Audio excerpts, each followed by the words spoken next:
गांधारी नाम पड़ा गांधारी, राजा गांधार की इकलौती कन्या थी।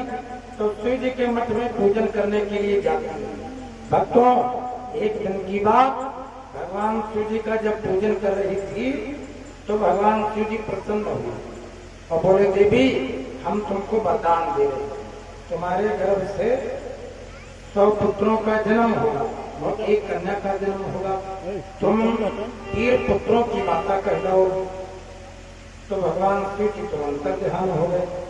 अब जब एक कन्या आयु को पूर्ण करती, विवाह की योग्य हुई, तो भीष्म गए और इसका हरण कर ले आए, गांधारी का हरण कर ले आए और धृतराष्ट्र के साथ में विवाह कर दिया। तो जब गांधारी ने देखा, गांधारी सुंदर थी और धृतराष्ट्र अंधे थे, तो जिसके साथ में प्राचीन काल में विवाह हो जाता था, नारियां अपने पति को, भले वो लंगड़ा होता, भले वो मूर्ख होता, अंधा होता, कोढ़ी होता, लेकिन भगवान मान करके सेवा में लग जाता। तो गांधारी सेवा में लग गई। उसने जाना कि हमारे भाग में अंधा पति था, तो पति के सामने प्रण किया कि हम आंखों के होते नहीं रहेंगे। गांधारी ने वस्त्र से नयन कर लिए बंद और पति सेवा ही को फकत मान लिया और अपनी आंखों के ऊपर पट्टी बांध और एक बात हम कहते हैं, और हमारी ये नहीं बात, ये गोस्वामी जी का भाव। हमारे तुम्हारे घरों में जो देवियां हैं, जो माताएं बहनें, इनका स्वभाव होना चाहिए क्या? तो रामायण में वर्णन, ये कहीं धर्म एक व्रत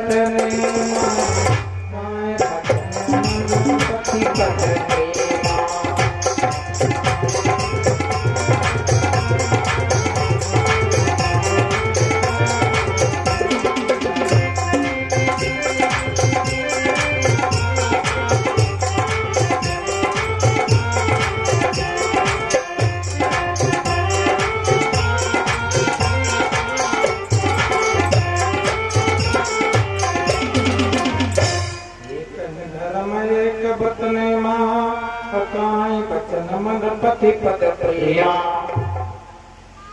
पति चाहे जैसा हो, लेकिन विवाह होने के बाद में अपने पति को जो नारियां परमात्मा मान करके सेवा में लग जाती हैं, उनकी आज्ञा का पालन करती हैं, उनकी सेवा करती हैं, तो उस घर में सुख शांति होती।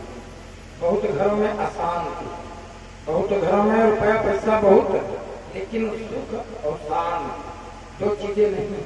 देखो, धन होना अलग, संपत्ति होना अलग और सुख शांति ये अलग है। अब बहुत घरों में आप देखते हो कि दरवाजे पर तमाम लोहा, मकान फ्लैट तमाम जमीन है, लेकिन घर में बड़ी कला, बड़ी आसान। और बहुत घरों में वो गरीबी, 3 सेट पड़ा, छप्पर के नीचे या कच्चे मकान में तो सब लोग रहते हैं, बड़ा प्रेम, और रूखा सूखा खा करके, ठंडा पानी पी करके बड़े प्रेम में लोग रहते हैं। तो सुख शांति तो होगी। जब घरों में एक दूसरे में सुमति, जहाँ सुमतिता संपत्ति नाना और जहाँ सुमतिता विपत्ति निधाना।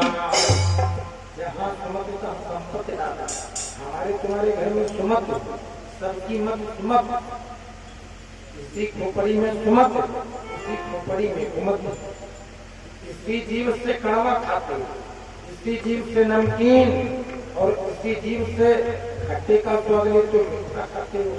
जीव तो कोई बदलता नहीं, जीव एक ही है और स्वाद अलग अलग। तो उसी प्रकार खोपड़ी एक और एक खोपड़ी में विचार तमाम प्रकार है।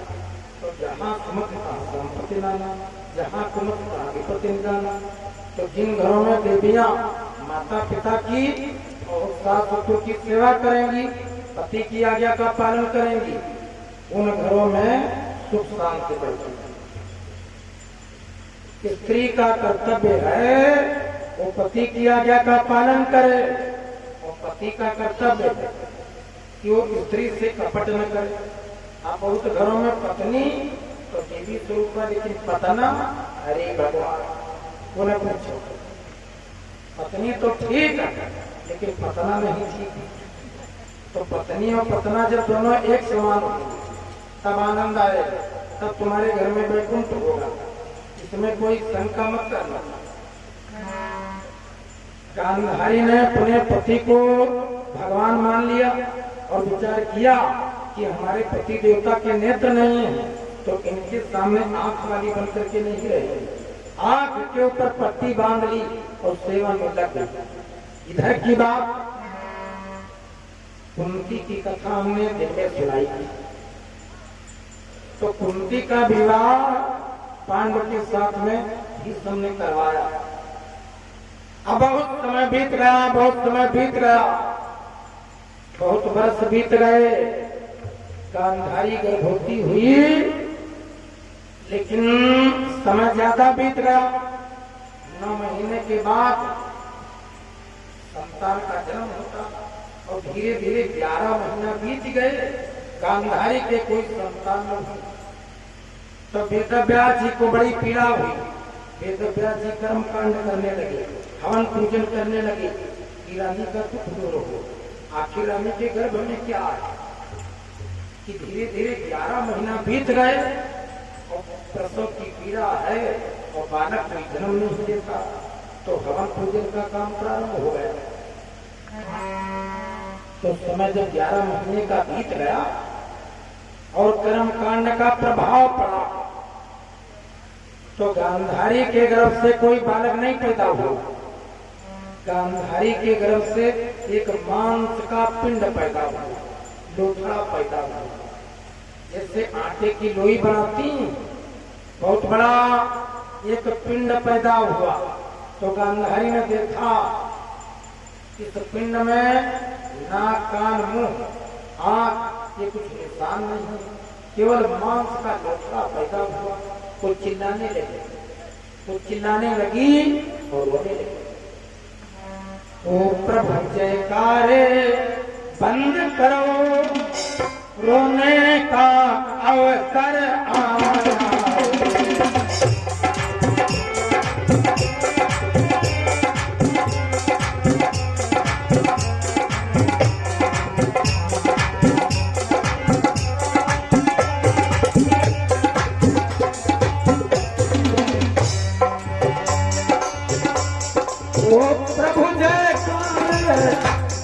करो, रोने का अवसर आया।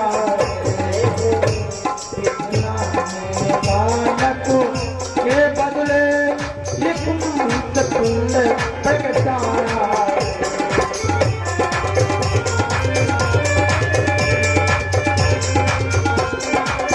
जय हो।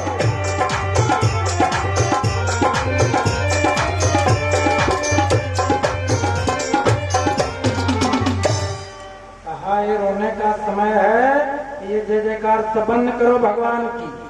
ये पूजा पाठ में कोई प्रभाव नहीं है। अरे तुम लोग ये प्रसन्नता न मनाओ कि हमारे कोई बालक पैदा हुआ। हमारे बालक नहीं, ये मांस का पिंड पैदा हुआ। तो वेदव्यास जी ने देखा बालक की जगह पर एक मांस का लोथड़ा पैदा हुआ। तो वेदव्यास जी बड़े ज्ञानी, बहुत विज्ञानी, उस मांस पिंड को अपने त्रिशूल के द्वारा सब टुकड़ों में काट दिए। बात को ध्यान में लाइए। उस मांस के लोथड़े के 100 टुकड़े करे और कुम्हार के वहां से 100 करवा मंगवाए और हर एक करवा में एक टुकड़ा रख दिया। उस पर पराई ढक दी और जो टोंटी थी जिसे करवा भरा, ये 2 होते। तो करवा में टोटी लगी हुई थी और घड़ा में बीच में कोई टोटी नहीं हुई। और करवा में बीच में वो पूरा था जिसमें माताएं सीख लगा करके पूजा करती। वो जो करवा था उस पर पराई ढक दी और हर करवा में उस टोटी में वेदव्यास जी मुंह लगा करके मंत्र पढ़ते। जब 9 महीना बीत गए और उनकी पराई हटाई, ढक्कन खोले, आगे चल करे मांस पिंड बालक बन प्रगटाए हैं, उस 100 करों से उत्पन्न हुए, इसलिए कौरव कहलाए।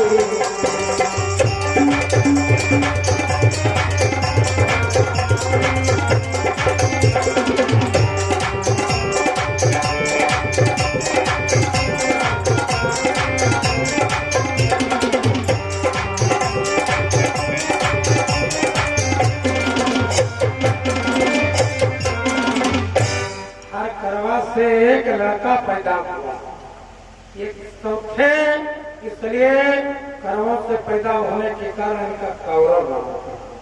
कौरव ये सब तो जो पहले टुकड़े से दूसरा टुकड़ा किया गया उसी का नाम दुर्योधन, जो एक में 2 किए गए तो दुर्योधन, और फिर प्रात काम विकर्ण की संख्या में 100। इधर की बात थोड़ा ध्यान देना, ये चर्चा बड़ी विचित्र है।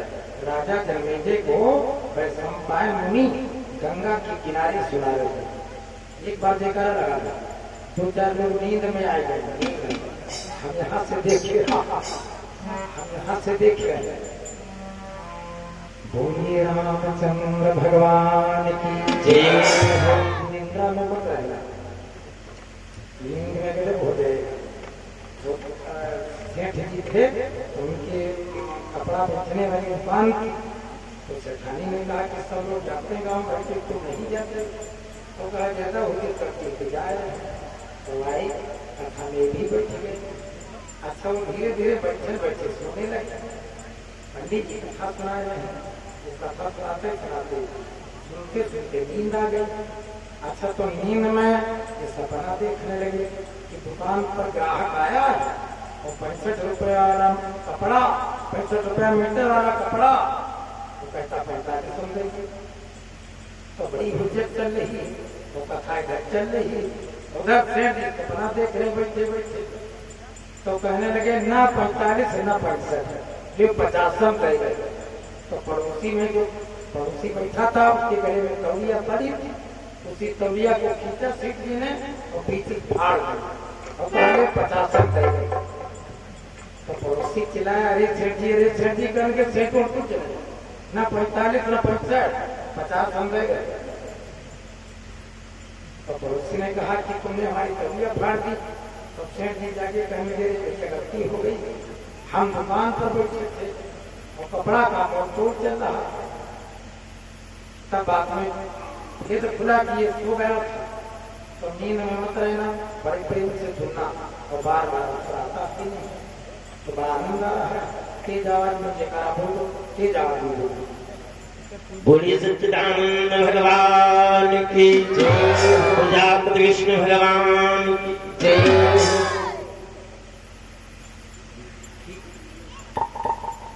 बोलिए आदि शक्ति दुर्गे मैया की जय। इधर तो गांधारी के पुत्र हुए और ये हुए संख्या में 100। और उधर की बात, जब पांडव महाराज जी बड़े हुए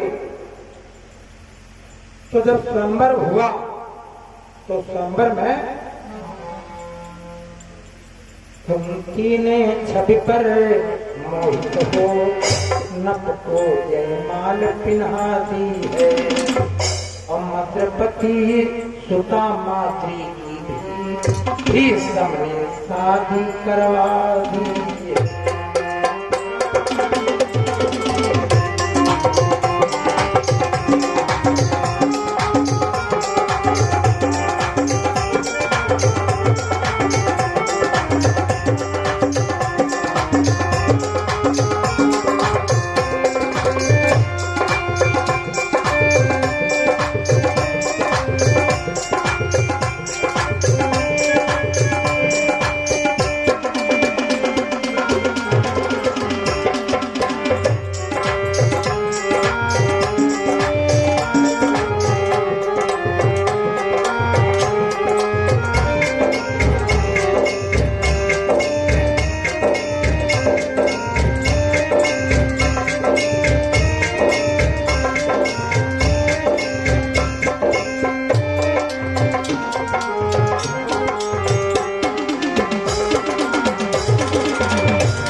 कुंती के साथ में विवाह हुआ और कुंती के साथ में विवाह हुआ। तो एक दिन की बात धृतराष्ट्र महाराज जी अंधे थे, तो राजगद्दी मिली पांडव महाराज जी को। तो पांडव महाराज जी शिकार करने गए। कथा बड़ी अद्भुत है। तो जंगल में एक महात्मा जी हिरण के रूप में अपनी पत्नी के साथ में हिरण के भेष में काम कला में थे और राजा गए उसी जंगल को। तो राजा ने जाना कि हिरण हिरणी है, बाण मारा। ये राजा लोग शिकार करते थे और जीव जंतुओं को मारना नहीं चाहिए। मतलब भर के तो जीव जंतु मर रहे हैं, ये कूटत पीसत लीपत चलत है, बहुत जीव मर जाए। मतलब भर के वैसे मर रहे और इनको सबको मार करके करोगे क्या? इनको सबको मार करके क्या करोगे? लेकिन लंबा काशकार सोचा करता, अगर ये कीटनाशक नहीं डालेंगे तो पैदा नहीं होगा। लेकिन ये तुम्हारी भूल है। लंबा काशकार 20-25 हजार का केमिकल डाल देता खेत में और सोचता कि सब कीड़ा खा जाएंगे, लेकिन खाएंगे नहीं। ये डर बना। तरकीब एक और कर लो, 2 साल कर लो, 3 साल कर लो, 25 हजार का कीटनाशक न डालो। 25 हजार रुपया तुम अपनी बेटी के नाम जमा कर दो, तो कितना कीड़ा खाएंगे? खाएंगे कुछ नहीं। ये डर केवल बना। और आदमी खाता उतना है जितना उसका खाता, खाते से ज्यादा कोई खाता ही नहीं। खाएगा कितना? जितना उसका खाता है उतना ही खाता है, उससे ज्यादा नहीं खाता। एक आदमी ज्यादा खाता था तो लोग आज कहें कि तुम खाते ज्यादा, तो कहेंगे ज्यादा नहीं खाते, जितना हमारा खाता है उतने खाते। तो कहने लगे बीच बीच में पानी तो पीजिए। तो कहे बीच तो आओ, अब खाए जाए खाए कि दाने दाने में खाए, खाने वाले दाने और खाते चला जाए। हवाओं वाले कहे दाने दाने नहीं खा, बोले बोले कम खाता आदमी इतना ही जितना उसका खाता है। ज्यादा परेशान मत हो। तो सब अपने खाते के अनुसार घर में पैदा हुए। तो जहाँ तक बन पड़े तुम किसी को मारना मत, क्योंकि मार तो दोगे हाथी को, लेकिन पैदा चींटी भी नहीं कर सकते। तो बड़े प्रेम से इस दुनिया में रहना तो इंसान दे, और न जाने किसी बाबा मिल जाए भगवान। सबसे बड़ा पाप दूसरे को मारना, और सबसे बड़ा धर्म का काम जियो और जीने दो। दूसरे की जिंदगी को जीवन देने के लिए मनुष्य का तन मिला। ये मनुष्य का तन क्या? साधन धाम मोक्ष के द्वारा, साधन धाम मोक्ष के द्वारा, साधन धाम मोक्ष के द्वारा, साधन धाम मोक्ष के द्वारा, साधन धाम मोक्ष के द्वारा, पाइन दे कर लो समाना, पाइन दे कर लो समाना, पाइन दे कर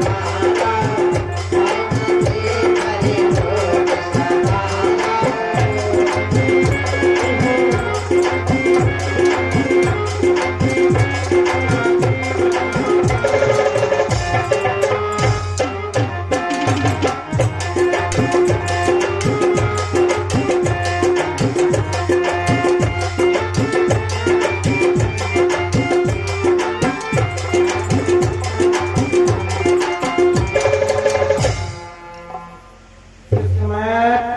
हिरण का खेत किया तो इस हिरण के मुंह से एक बड़े जोर से चीख निकली, हमारे ऊपर किसने बाण मारा? और हिरण जब गिरा तो हिरण की जगह पर महात्मा जी का शरीर प्रकट हुआ। अरे राजा पांडु ने देखा, ये तो महात्मा जी का वध कर दिया। महात्मा जी के मुंह से आवाज निकली, महाराज हम तुमको श्राप देंगे। राजमहल में जब तुम रानी के पास हो, प्रवास करोगे तब तुम्हारी प्राणों का अंत हो जाएगा। राजा आए पांडव महाराज, धृतराष्ट्र महाराज इससे बोले कि भाई तुम अंधे तो जरूर हो, लेकिन तुम राजा बनने के योग्य हो और तुम राजगद्दी चलो। अब हम राजा नहीं बन सकते। बैराग्य हुआ, राजा बैराग्यवान हुए पांडव महाराज। एक दिन की बात, माद्री रानी ने श्रृंगार किया और जैसे पांडव महाराज जी के पास में आई तो राजा सुंदरता को देख करके उस बात को भूल गए, उस श्राप को भूल गए। भक्तों,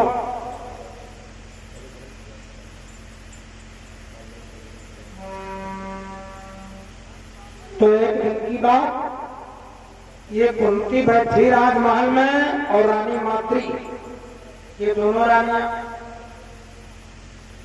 तो कुंती ने जब ये जाना कि हमारे पति देवता वो सहयोग नहीं कर सकते हैं, तो उसने माला ली और स्मरण किया भगवान का, धर्मराज का स्मरण किया।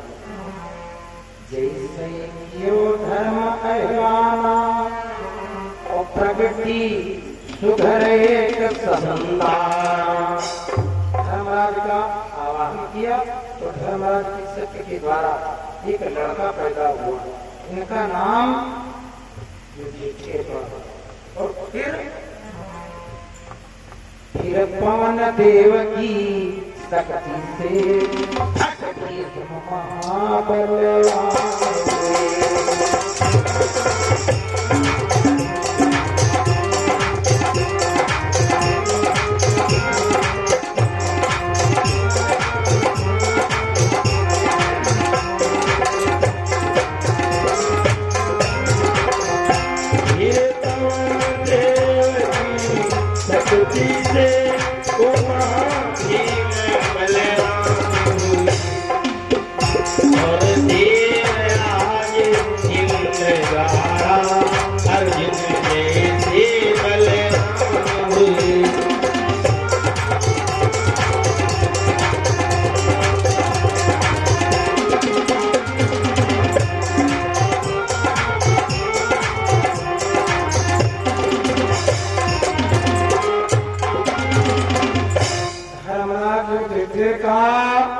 जन्म हुआ धर्मराज के द्वारा और पवन देवता की शक्ति के द्वारा वरदान से जो बालक पैदा हुआ उनका भीम नाम पड़ा। इंद्रदेव की शक्ति के द्वारा जो बालक पैदा हुआ उनका नाम अर्जुन पड़ा। और फिर 3 बालक जब पैदा हुए तो उस माला को कुंती ने माद्री को दे दिया। वो कहा, बहना तुम्हारी कोई संतान नहीं है, ये महात्मा जी की दी हुई माला। और एक बात याद रखना कि जो ऋषि मुनि संत महात्मा हुए हैं, जैसे हमारे बाबा नारायण दास,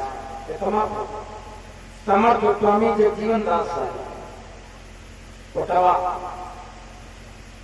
तुलसीदास जी, सूरदास जी, वेदव्यास, वैशंपायन मुनि और सुखदेव जी और सूत जी, बाबा राम सनेही जी, ये बाबा राम सनेही जी ये फौज में थे और इनकी तरफ से लड़ाई वहां कोई और लड़ रहा, उनके शरीर में पीड़ा हुई। तब उनको जब पता चला कि हमारी तरफ से लड़ाई कोई और लड़ रहा था, तो सेना से निकल ही त्याग पत्र दे दिया। महात्मा तमाम अधिकारी अभी हमारे साथ में नेताजी के गांव में एक बाबा मध्य प्रदेश, उनका लड़का है डीएम, वो विरक्त हो गए। जब लड़का डीएम हो गया तो विरक्त हो गए। अब वो बिना भोजन किए केवल साग पत्ती खाते, केवल आलू खाते और 4 बजे जाग जाते हैं। अभी हमारी भेंट हुई थी, जहाँ पर जाते रुकते हैं मंदिर बनवा देते गाय, जैसे टाटम्बरी महाराज जी, जैसे त्यागी जी महाराज और जैसे मुझेरा के बाबा जी, कम से कम 100-150 मंदिर तो जरूर बनवाए। और जहाँ जाते मंदिर बनवा करके वहां से चले गए, न किसी से लेना न देना। हाँ, इनको साधारण मत समझना ये दर वो है, इन दरों पर सिर झुकाने के बाद फिर किसी दर पर सिर झुकाने की जरूरत नहीं। तो इनको साधु संत महात्मा को इनको साधना मत मानना। ये अवतारी शक्तियां, ये अपनी क्रिया दिखाने के लिए, अपना कर्म दिखाने के लिए भूतल पर पैदा हुआ। महात्मा दुर्वासा मुनि की माल को दिया और कहा, बहना इस माला का तुम सिमरण करो, तरकीब बता दी। तो अश्विनी कुमारों का आवाहन किया मातृ ने, और जैसे अश्विनी कुमार आए तो अश्विनी कुमारों की शक्ति के द्वारा मातृ के दो बालक पैदा हुए। एक का नाम पड़ा नकुल और एक का नाम पड़ा सहदेव। इस प्रकार कुंती के पांच पांडव कौन कौन? युधिष्ठिर, भीम, अर्जुन, नकुल, सहदेव, ये 5 पुत्र। और समय बीतने लगा। यही विधि का झुक काल चली गए, यही विधि का झुक काल चली गए, यही विधि का झुक काल चली गए, यही विधि का झुक काल चली गए, यही विधि का झुक काल चली गए।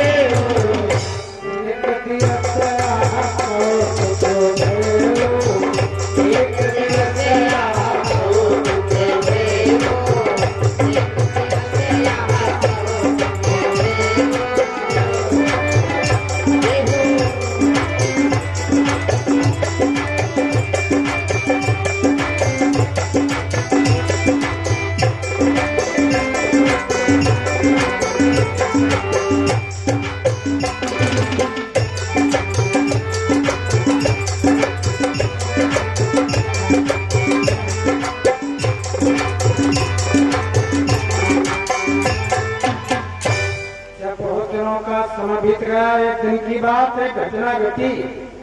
माद्री ने श्रृंगार किया और राजा पांडव महाराज जी के पास में गई। तो राजा पांडव श्राप को भूल गए। रानी के साथ में जब सहवास किया तो राजा के प्राणों का अंत हुआ। तो कुंती और माद्री ये दोनों जो रानियां थी, ये विधवापन का दुख पाता। तो राजा बने धृतराष्ट्र महाराज, धृतराष्ट्र राजा बन गए और उधर कौरवों पांडवों में अनबन हो गई। तीन आचार विद्या सिखाते, लेकिन अब संख्या में 100 और ये 5 अब खींचता नहीं हुई। जब परिवार बढ़ता है और घर में विद्रोह होता, अनबन होती है, तो बंटवारे का नंबर हो जाता है। ये पांडवों की बात नहीं, ये पूरे संसार की बात। देखो, जब भाई भाई में प्रेम पैदा हुआ तो रामायण की रचना हुई, और जब संपत्ति का बंटवारा हुआ तब महाभारत की रचना हुई। एक दिन की बात, जब एक कुंती और माद्री विधवा हो गई तो राजमहल के दो प्रांगण में एक भगवान भोलेनाथ शिव जी का मंदिर था। तो जो पटरानी होती थी वो पटरानी पूजा करने के लिए जाया करती थी। तो पहले कुंती पूजा करने के लिए जाती थी और जाना बंद नहीं किया। अब जो राजा धृतराष्ट्र जी बने तो गांधारी पूजा करने के लिए जाने लगे। एक दिन की बात, जब वो पूजा करने के लिए गांधारी गई तो कुंती को वहां मंदिर में पूजा करते देखा। तो गांधारी ने फटकार लगाई। गांधारी कहने लगी, अरे देवता कही तू सुबह सुबह यहाँ मंदिर में आ गई, अरे तू विधवा पन में, तुझको पूजा अर्चना करने का अधिकार नहीं है। और ये मंदिर जो है ये राजघराने की रानियों का, तुम्हें यहाँ पूजा करने आ गई, तुम्हें यहाँ पर मत आया करो। जो पटरानी होती है ये शिव जी के ऊपर जल वही चढ़ा सकती। तो कुंती होने लगी, कहने लगी, बहन तुम इस प्रकार की बातें न करो, भगवान सबके होते, वो किसी एक के नहीं होते। तो दोनों में विवाद हो गया मंदिर में। तो जब कुंती होने लगी, भगवान शिव जी प्रकट हो गए और मंदिर में आवाज आई। मंदिर में आवाज आती, मंदिर को हल्के में मत ले लेना। हाँ, कहीं भी मंदिर बनाओ तो उसको तमाशा मत मान लेना। इस पृथ्वी पर जगह वो भी है जहाँ पर लैट्रिन बनाई जाती है, जगह वो भी है जहाँ विद्यालय बनता, जगह वो भी है जहाँ दुनिया के लोग सिर्फ माथा टेकते हैं, और जगह वो भी है जहाँ सराकर हाउस है, जहाँ गर्दन करते जगह। तो पृथ्वी पर सब जगह का मान, जैसे भीमसार की जगह अलग, मिस्री की जगह अलग, मथुरा की अलग, अयोध्या की अलग, चित्रकूट की अलग। ये जगह आसमान पृथ्वी का ये सब अलग अलग, उसकी महत्ता अलग अलग। कुंती रोने लगे तो सूर्य जी प्रकट हुए और कहा, महारानियों तुम आपस में विवाद न करो, झगड़ा न करो, सुनो हम निर्णय कर रहे हैं, तुम झगड़ा मत करो। हम तुमको एक पहचान बता रहे हैं। कल सवेरे जो रानी हमारे ऊपर सोने का फूल चढ़ाई, उसका बेटा राजा बना। अब तो झगड़ा हो गया। अब कुंती गांधारी लौट आई। गांधारी बड़ी प्रसन्न हुई कि हमारे पति देवता राजगद्दी पर हैं और राज्य की पूरी जिम्मेदारी हमारे बेटे दुर्योधन के पास, कुंती के पास कुछ नहीं। तो गांधारी आई और अपने दुर्योधन बेटे से कहा कि लल्ला, मेरे बेटे शंकर जी ने सोने के फूल मंगाए।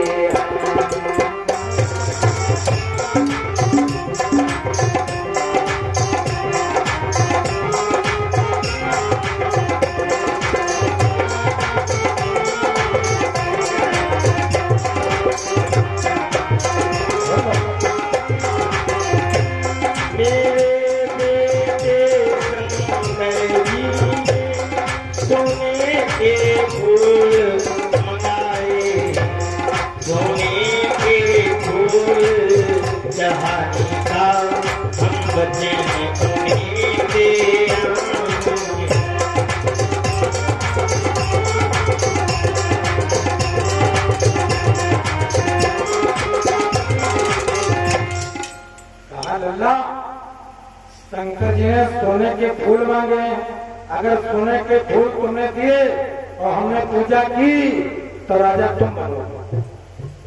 तो दुर्योधन कहने लगा, मां तुम परेशान हो, पूरे नगर में हम ढिंढोरा पीट देंगे, जितने सुनाकार है वो सब सोने के फूल बनाए। अब एक नहीं, हजारों के फूल तुम ले जाना और शिव जी का पूजन करना। तो दुर्योधन ने आदेश दे दिया कि नगर में जितने सुनाकार वो सब सोने के फूल तरह तरह के बनावे, सब बना। पूरी राज्य के सुनाकार वो सब सोने के तरह तरह के अलग अलग किस्म के डिजाइनों में सोने के फूल बना दिए कि पुरस्कार देगा राजा। तो कुंती आई राजमहल में एक तरफ लेट गई। उसको बड़ा दुख कि हमारे पास धरती पर सोना नहीं, क्या होगा। तो पांडव लोग जब जंगल से आए, कुंती से बोले, माता तुम बड़ी उदास, क्या बात। तो कुंती ने सारा हाल बताया। तो अर्जुन कहने लगे, बस इतनी बात पर तुम इतना टुकड़े में हो, तुम सो जाओ, तुम सो जाओ, तुम परेशान हो। कुंती कहने लगी, लल्ला शंकर भगवान ने सोने का फूल मांगा है, मानो उन्होंने भी पक्षपात किया है। वो जानते थे कि हम बड़ी गरीब हैं, तो सोने का फूल मांगा है। हमको लगता शंकर जी भी पक्षपात करने लगे। अर्जुन कहने लगे, हाँ तुम परेशान हो, तुम आराम से सो जाओ, हम सवेरे तुमको सोने के फूल का प्रबंध करेंगे। तो कुंती की चैन की खजाने के ऊपर दुर्योधन का अधिकार, और दुर्योधन ने पूरे नगर में ढिंढोरा पीट लिया। सब सुनार सोने के फूल लगाने में पड़े, ये लाएगा कहाँ से। तो अर्जुन बोले, तुम चिंता न करो, तुम सो जाओ। तो कुंती सोचते सोचते सोचते सोचते झपकी आ गई और युधिष्ठिर जी, भीम, नकुल, सहदेव ये सब सो गए। अर्जुन महाराज जी ने चुपचाप से किवाड़ खोला और राजमहल से दबे पांव निकले, अपना लिया गांडी और लिया अपना धर्मा, नगर के हस्तिनापुरी के उत्तर दिशा में गए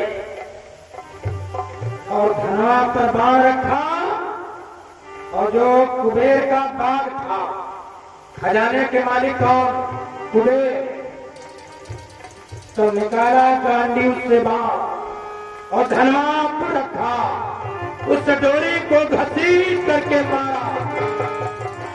तो जो कुबेर की बात, अरे भरी धमक क्यों धना,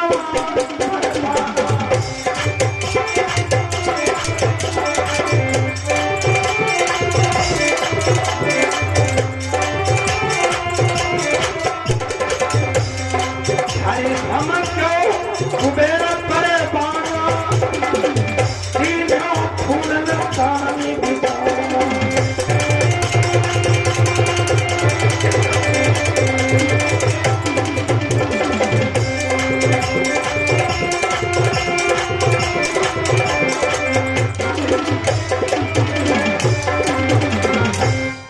कुबेर भगवान के ऊपर में अर्जुन ने बाण मारा तो कुबेर की बाग से लेकर और राजमहल के शिव जी के मंदिर तक वो सब सोने के फूल ही फूल पड़े। भगवान शिव जी का मंदिर सोने के फूलों से ढक गया। अर्जुन आए और चुपचाप धनुष रख दिया बाण और कुंती के पास में ले गए। सवेरा हुआ तो कुंती अंधेरे में जागी और अर्जुन से कहा कि लल्ला, तुमने कहा था कि सवेरे फूल देंगे और पूजा का समय हो गया, आप क्या? तो अर्जुन कहने लगी, माँ पूजा हम कराए और वरदान पूजा करके ले आओ। तो कुंती की गुस्सा ये झूठा बड़ी अजीब बात कर रहा। रात में साथ में सोया था, रस्सी भर का तोला भर का सोना नहीं, वो कहता कि पूजा हम कराए। तो कुंती ने बाह पकड़ करके झकझोरी, कहा तुम अपनी युद्ध के आगे मानते नहीं होने का राज का मामला और तुम्हारा भाई दुर्योधन, उसकी माता भी सोने के फूल लेकर के जाए। अर्जुन कहने लगी, माता तुम अक्षत ले लो, जल ले लो, फूल हम चढ़ाए, तुमको वरदान ले जाना। इधर दुर्योधन ने जितना सवेरा हो गया तो जितने स्वर्णकार थे उनको बुलाया और उनसे सोने के फूल समझिए सबको पुरस्कार मिला। गांधारी को फूल मिले, एक बहुत बड़ी सोने की परात और जैसे उस परात में सोने के फूलों को संजोया, हाथ में जल लिया। गांधारी राजमहल से श्रृंगार करके निकली, अरे राम राम, जिससे मंदिर की तरफ बढ़ी तो गांधारी का फूल सोने पैर सोने के फूलों के ऊपर गिरा और जब सोने का वो हाथ का फूल पैर में लगा, वो गड़ गया, खून बहने लगा। तो गांधारी चौंकी, ये क्या देखा कि महल मंदिर से लेकर महल तक सब पर ही फूल बिछाए हैं।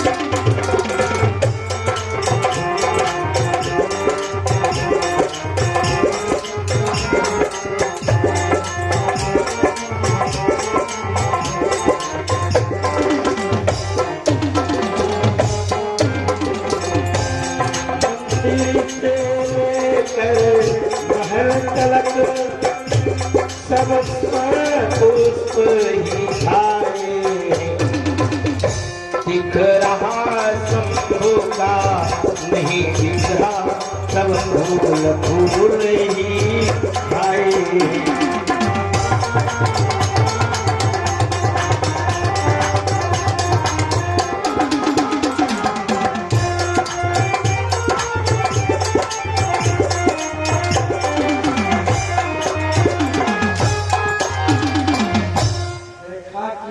मंदिर से लेकर के राजमहल के फूल पड़े वो चौंक गई और उधर कुंती मिल गई। कुंती उधर मंदिर से वापस आ रही तो जब देखा कि कुंती पूजा करके आ गई तो गांधारी चौकी और चक्कर आया, उन्हें फूलों के ऊपर गिर पड़ी। भगवान शिव जी के मंदिर से आवाज आई, देवी कुंती जाओ, तुमको आशीर्वाद है, तुम्हारा बेटा राजगद्दी पाएगा, तुम राजरानी कहलाओगी, राजमाता कहलाओगी। फूलों सा कलेजा फूल गया उस बिटियारी महतारी का, मिल गई ढोल में सभी हंसी, मुंह उतर गया गांधारी का। युधिष्ठिर महाराज जी को राजगद्दी मिलने का भगवान शिव जी ने वरदान दिया और भाई भाइयों में अंदर हो।